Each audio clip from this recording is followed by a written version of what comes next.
digital currencies. I mean, I think Tucker Carlson had somebody, I didn't watch the interview, but I heard about the book, so I bought the book. But apparently, Bitcoin has been infiltrated. They don't know when. 2014, 2017. I've mentioned it previously that the white paper was released on Halloween, which kind of gave me that's a bit strange. And no, just today is the 28th of February of the time of this recording. I mean, there's big fluctuations as well. And, people are saying, oh, is it BlackRock that's just pumping it out? And they're transferring, the ETFs and all that, manipulating the market. Whereas a lot of people kind of were hoping you were safe with this and that there wasn't such, So what's your thoughts on the current system? Well, you've just named most of the key problems with Bitcoin. And when I say Bitcoin, we're really talking about a whole family of digital currencies that are based on a public blockchain. And there are a few variants. There's Lightning Network, which takes a very different approach, but it's still tied back to blockchain. There is also stablecoin, which takes a new approach, but again, it's tied back to a public blockchain. And I guess what I would say is that when I first heard about Bitcoin, I heard about it from a friend, and again, I'm a programmer, and he was a programmer, and he explained it to me. He said, "This is the greatest thing. This is going to be worth so much money someday," and he was correct in that assumption.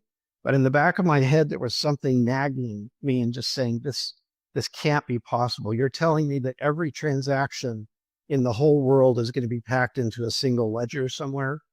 And I just felt that there was something wrong with this. And that's, as I said, I started trying to redesign digital currency from scratch. And so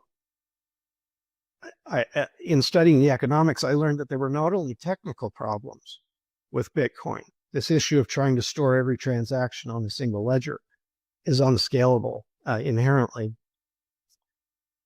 But there were also, in addition to the technical problems, there were problems based on monetary theory.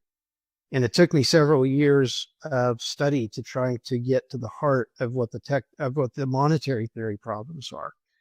But to answer your question, what we're seeing a system which was intended to be a private currency that was not under the control of big business and big government, that could be used by the people in a peer-to-peer transaction in order to get their purchases done on a regular, everyday basis.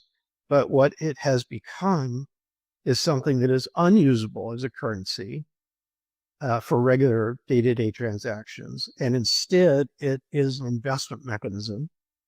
And worse, it's an investment mechanism that gets dominated by very rich and powerful forces, hedge funds, governments, security agencies, those who can manage and control large amounts of computing power. And it's also very volatile. It's not stable.